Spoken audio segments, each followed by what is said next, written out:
नमस्कार, मेरा नाम अनीसा है और मैं राजस्थान बीकानेर से हूँ। मैंने 10 दिसंबर 2020 को अपनी मर्जी से शादी की है और मैंने अपना कोई धर्म परिवर्तित नहीं किया है, बल्कि मेरे पति ने अपना धर्म परिवर्तित किया है और हम दोनों ने एक दूसरे अपनी मर्जी से शादी की है। किसी कोई जोर जबरदस्ती नहीं थी। मैं सोशल मीडिया पे आना नहीं चाहती थी, पर कुछ कारणों की वजह से अब आना पड़ रहा है। बस आपको इतना ही बताना चाहती हूँ कि हम दोनों ने एक दूसरे से अपनी मर्जी से शादी की है, किसी कोई जोर जबरदस्ती नहीं है। बल्कि मेरे परिवार वाले अब अपने वीडियो बना के कर रहे हैं क्या हमारी लड़की को किडनैप कर लिया, जबरदस्ती उसकी शादी करवा दी, ये करवा दी। ये सब झूठ है। हमने अपनी मर्जी से शादी की है, कोई जोर जबरदस्ती नहीं है।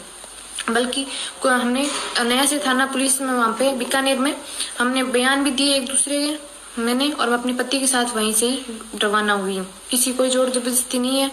और बल्कि मैंने एसपी साहिबा को भी अपनी एप्लीकेशन दी है कि हमें खतरा है, क्योंकि मुझे हर किसी की धमकी आ रही है, तुम लोगों को मार देंगे, कर देंगे। और जो लोग धमकी दे रहे हैं उनको बोलना चाहिए आज तक किसी ने शादी की नहीं है क्या?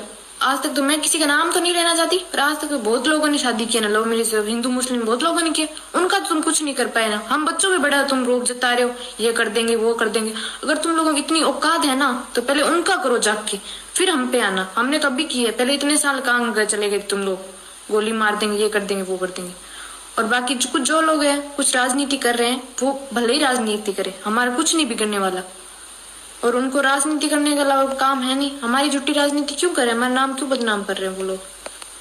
हमारा नाम ले लेकर झूठी राजनीति फैला रहे हैं। वो सोशल मीडिया पे हमें गलत नजरिए से दिखा रहे हैं। हमारा ऐसा कोई इरादा नहीं है सोशल मीडिया अपने गलत इरादे से बताने का। और वो लोग हैं जो सोशल मीडिया पे हमें गलत बताने की कोशिश कर रहे हैं और अपनी झूठी राजनीति कर रहे हैं। अगर उन लोगों को राजनीति करनी है तो हमारा नाम क्यों यूज कर रहे हो? किसी और का नाम यूज कर लो, हमारा नाम ही क्यों यूज कर रहे हो? आप आज तक किसी ने हिंदू मुस्लिम किसी ने शादी नहीं की अभी तक। हम पे बड़ा रूप जता रहे ये लोग। और बाकी जो लोग हमें धमकी दे रहे हैं ना, तुम्हें ये कर देंगे, गोली मार देंगे, वो कर देंगे, तो धमकी देते रहो। हमें तुम लोगों से कोई डर नहीं लगता। जब तुम लोग उन लोगों को कुछ नहीं बिगाड़ पाए और तुम किस मुंह से हमें कह रहे हो तुम्हारा ये कर देंगे वो कर देंगे? पहले उन लोगों को कुछ करो। बस आपसे यही अपील है, इस वीडियो को आगे फैलाओ, हमारी प्लीज मदद करो। बस उन लोगों को बताओ जो हमें धमकी दे रहे हैं और जो झूठी राजनीति फैला रहे हैं ना, ये लव जिहाद है, ये लव जिहाद कुछ नहीं है। हमने एक दूसरे से अपनी मर्जी से शादी की है, किसी कोई जोर जबरदस्ती नहीं है। और परिवार वाले ही झूठी वीडियो बना के कर रहे हैं। किसी को जो भी हमने एक दूसरी मर्जी से शादी की है। और बाकी ना तो किसी ने किडनैप किया है ना कुछ और किया है। बस इतना ही बताने के लिए आप लोगों को यहाँ पे आई हूँ मैं सोशल मीडिया पे। बस आप ये वीडियो आगे से आगे शेयर कीजिए और हमारी मदद कीजिए। धन्यवाद। और साथ में एक 2 टक्के के टुच्ची राजनीतिक का भी वीडियो देखा मैंने। अरे तो ये बीकानेर के अंदर जो लव जिहाद का मामला जो अभी चल रहा है उसको लेकर आज मुझे लाइव आना पड़ा है। और इसके अंदर ऐसा सनसनीखेज मामला उजागर होगा कि आप दांतों तले अंगुली दबा दोगे कि इस हरामजादों ने किस तरह से धोखा किया है। एक हिंदू को 376 के मामले में फंसाकर सलाखों के पीछे भेज दिया है और उसके घर की इज्जत को लेकर चले गए। और कि जो हमारे ये मुसलमान नहीं है, ये अर्ध मुसलमान हैं, जिन कुत्तों को हमारे पूर्वजों ने पाला था वही कुत्ते आज हमारे घर के ज्वाई बनने की कोशिश कर रहे हैं। ये डाडी है छोरा, डाडी जानते हो ना आप?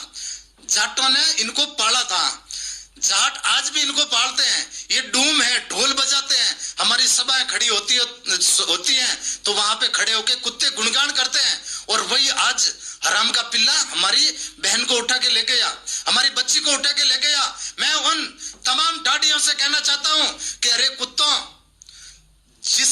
जिनको हमने पाला था, हमारे पूर्वजों ने पाला था, आज एक समय है, ये टाइम है 2 दिन का, या तो तुम सब इकट्ठे होकर इस बेटी को लाकर वापस पहुंचा दो और उस कुत्ते को सरेंडर कर दो, अन्यथा जाट दौड़ा कर मारेंगे।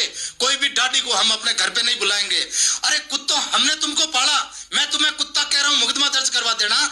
कुछ समय पहले यहाँ पे जोधपुर में एक भजन संध्या चल रही थी और मैं उस मंच पर बैठा था तो वहां पे वो एंकर कर रहा था, बोले ये मांगीलाल जी धावसी है और उनकी पत्नी है वो इंदिरा धावसी और उनका बेटा अनवर।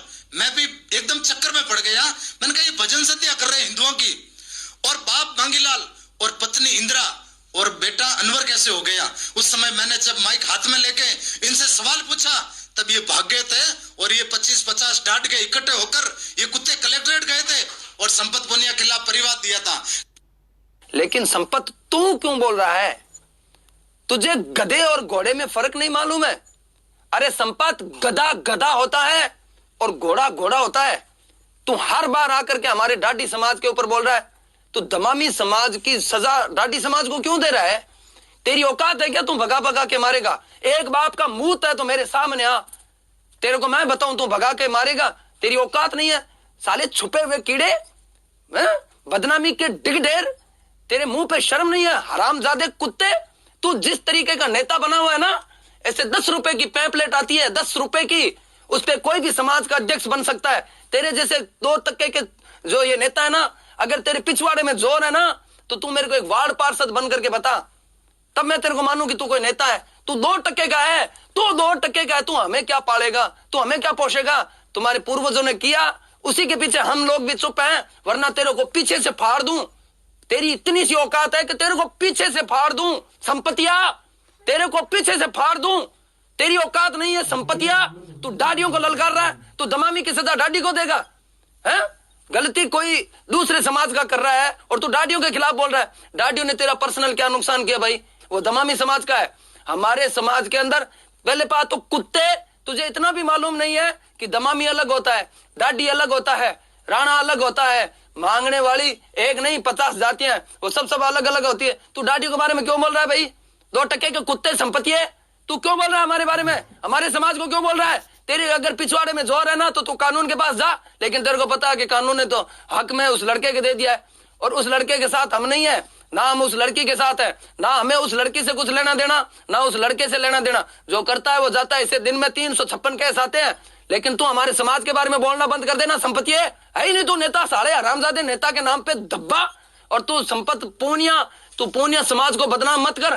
तू ये जाटों की आड़ में बोलना बंद कर दे। तेरे नाम का मैंने कुत्ता पाल रखा है संपत। आजा संपत, ये रहा संपत। संपत, ये संपत है, इसका नाम है संपत। तो क्या मैं, तू कोई ये गलती करेगा मैं उसकी सजा तेरे को दूंगा क्या रे संपत? है संपत? दोस्तों, मेरा सिर्फ आप सभी से इतना ही कहना है कि ऐसे 2 टक्के के नेताओं के भड़काव में ना आए। जो भी ये घटना हुई है उसकी हमारा पूरा समाज निंदा करते हैं। हमारी सहानुभूति और लड़की के माँ बाप के साथ है। हम बिल्कुल उस घटना का बिल्कुल विरोध करते हैं। लेकिन मेरा सीधा सा सवाल उस संपत से, संपत मुंह मत लगा कुत्ते, भाग। ये देखो, कुत्ता मुंह लगने की कोशिश करता है। ऐसे कुत्तों से दूर रहे दोस्तों, ऐसे कुत्तों से बचें और अपनी अक्ल लड़ाएं, किसी के बहकाव में ना आए। ये हमारे हिंदुस्तान में और खास तौर से हमारे राजस्थान में ये जो भाईचारा बना हुआ है उसको कायम रखें दोस्तों। लव जिहाद का मतलब बताया क्या तुझे संपतिया? लव जिहाद का मतलब होता है किसी दूसरे देश का हमारे देश के अंदर आकर के अपने समाज के नाम पर, अपनी जाति के नाम पर शादी करके और उस लड़के और लड़की की जाति को बदल देता है, उसको लव जिहाद बोलते हैं। वो लड़की बोल रही है मैंने मेरी जाति बदली नहीं है, उस लड़के ने जाति बदली है। फिर लव जिहाद किसने किया? आज के बाद हमारे समाज के बारे में मत बोलना।